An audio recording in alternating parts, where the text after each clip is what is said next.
Let's talk about a brand new development in Bethesda that I'm super excited about. This is none other than Westbard Square, formerly known as the Westbard Shopping Center, located off of River Road here in Bethesda. River Road is one of the main arteries that goes through Bethesda. It actually goes all the way from DC and Tenleytown, straight through Bethesda, all the way down to Potomac, Maryland. So it's a long shot. It's known as River Road because, well, it runs kind of parallel to the Potomac River, although you won't see the river from River Road. The original shopping center was a single-story shopping center anchored by a large grocery store known as Giant. There's also a coffee shop, some small businesses like a dry cleaner, nail salon, there's a toy store, there are a bunch of other little stores. Unfortunately, some of these were mom and pop stores, one of which was Anglo-Dutch, which everybody loved. I grew up with that being here. Great toys, they had pool supplies, things like that. Sad to see them go. That is the downside of new development, is when you lose great tenants. Originally, there was a large surface lot, which was really not being very well utilized because there was so many more parking spaces than necessary. This shopping center really had become a relic. It was not in great shape. While there were some great shops, there just wasn't a lot to draw people in. And so the need for redevelopment was paramount. Basic premise of this new development follows that of which we've seen become very popular over the last 15, 20 years, which is more of a town center feel. We've seen this done successfully in a lot of areas here locally, not so much in Bethesda because there's not as much space to develop or redevelop in, but we've seen it in areas like Rockville Town Center. We've seen it in downtown Crown, which is in Gaithersburg. The closest thing to seeing this in Bethesda would be Pike and Rose, which is just off of Old Georgetown and Rockville Pike. Still on the border of Bethesda. They did a really nice job with that. It was a pretty large piece of land, and they actually built up a lot of high-rise property there too. So we're gonna have a mix of both residential between apartments and townhouses, as well as some commercial space for offices and for new stores and restaurants and shops. These town centers like to give a bit of everything that people want. The idea is convenience. So this is what we're gonna see is the main idea behind this new development here at Westbard Square. Bringing back the nail salons, the coffee shops, dry cleaners, basic staples like that, but at the same time making it so that you can walk out your door, go get a meal, go get the basic necessities you need, and be able to go back home, right? So it's just making it very convenient. Walkability is huge, and that's what this will offer, because this is also rooted right into a neighborhood too, where residents living in just single family homes can walk out their door, go for a 5, 10, 15-minute stroll, walk through the neighborhood, and get everything they need, mostly in one place. So the first phase of this project has actually been completed as of the end of 2023, and that took about a year and a half to get to that point. That development was largely rooted in the construction of a new grocery store, another Giant, taking the place of the old Giant. That new Giant's great. It sits on top of basically a 3-story garage. It's built into that. The first level, commercial space, and the second level is going to have a little bit more office space. Part of that office space is going to be taken up by one of the co-developers of this, which is Regency Centers, and they're responsible as well as EYA for the development of the neighborhood. In addition to the grocery store, which my kids love going to because they've got great little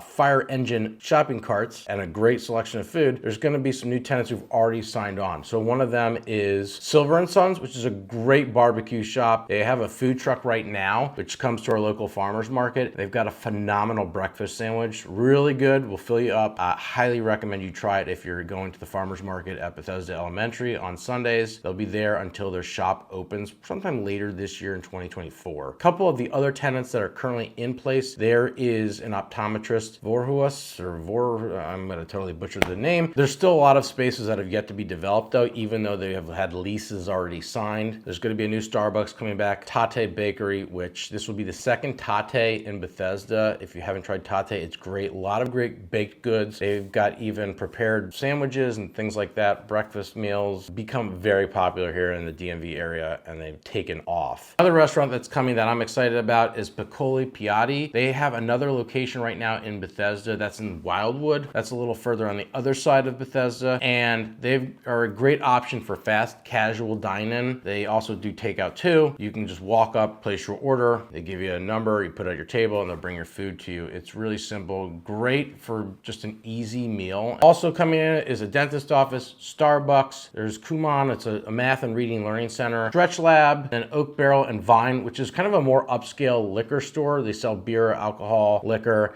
There's another location in Cabin John. It's kind of a newer concept, but you know, they allow you to do wine tasting in the store. It's a nicer experience. And lastly, there's a barbershop signed on because you got to get your hair cut. And then a place called District Dabble Lab, which is currently, I think, being run out of someone's residence, and they're going to be taking it to the next level here. It's kind of like an arts and crafts style and events. The Westbard Square is going to take on a couple of older existing structures, actually across the street, one of which is the Citgo gas station. Very exciting. And then Bolero, which was formerly Bowl America, grew up around one of these. You remember what that was like. Bolero is not like that anymore. Bowling is so expensive now, but it's still so fun. There's going to be additional commercial space in one of the buildings, which will be mixed use because it's going to be an apartment building done by EYA with about 200 units. The lower level will have some space for restaurants, stores, things like that. So there will be more vendors to come in and fill up the space. Other parts of phase one included realigning some of the roads there that came off of River Road going into Westbard. Those included Westbard Ave and Brookside Drive. That work has been completed. Those roads reopened probably in the last 4 to 6 months, which has made it a lot easier to actually get into Westbard because the giant shopping center is actually open. So they realigned those. As part of doing that and changing the direction of the roads and where they're located, they tore down an existing senior living facility, which has now been moved from one side of Brookside Drive to the other. And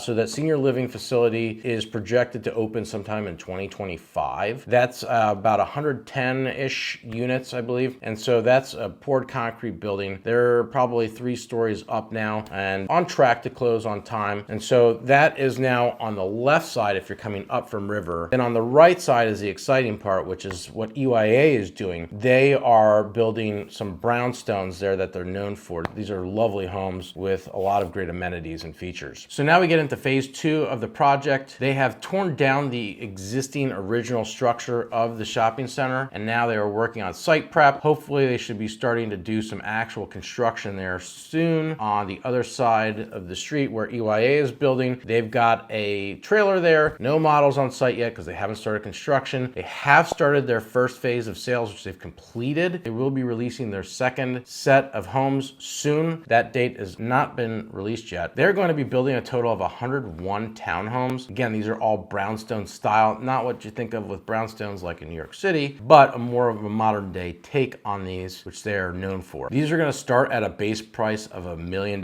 working all the way up to a base price of 1.6. Obviously, simply just a base, so expect those prices to go up, and also expect those prices to go up as they release more homes as they go further along. In the mid-range of that price point, starting at 1.3 million, they're going to be offering townhomes with elevators, which is great for those folks who are looking to age in place. We're starting to see that a lot now with the baby boomers kind of all growing up. Of the 101 townhomes, 28 of the units will have elevators in them, and another 22 will have the option to have an elevator put in them as well. Nearly half of these houses could have elevators in them if buyers choose. Now also, of these 101 units, 13 of them are what we call MPDUs. These are basically affordable housing units. In Montgomery County, where Bethesda is located, they have some affordable housing initiatives in place. This is one of them. This is designed really for people looking to buy where it may not be affordable otherwise. The price points on these are going to be different than what we see noted from the 1 to 1.6 million. I don't know those prices yet, but the idea being, hey, there are some restrictions on who can afford to live there, so you can't make more than a certain amount of money. You cannot rent them out. If you sell them, basically you're entitled to a very small bit of profit. You stay in the actual system. If I recall correctly, it used to be if you lived in there for 20 years, after that it worked its way out of the MPDU, and at which point you could make profit. Don't quote me on this. Some of those rules could have changed in the time since I last looked, but the idea is affordable housing, which is super important and is an initiative that folks in Montgomery County have been working on tirelessly because we know the cost of living here is pretty high. So the question you're all wondering, when is construction going to start? Well, it's going to be a little bit later this year in 2024, with first units set to deliver in 2025. Getting back to another part of the second phase here, which is these 200 apartment units where they're going to be doing some mixed use. EYA is also responsible for this. And another thing that they're going to be doing is kind of as part of the town center feel, giving like a local park in the middle, an area for the kids to play, some nice green space for people to just kind of hang out and get together. If it looks anything like the renderings which you see here, I think it's going to be amazing. And I'm super excited to see how things come along. And I can't wait to see what it's like when it's finished, which is slated for 2027, but I'll make sure to post some updates here as more developments come along. I appreciate you watching, and let me know if you have any questions I can answer. Be happy to fill you in on more of the details as they come along.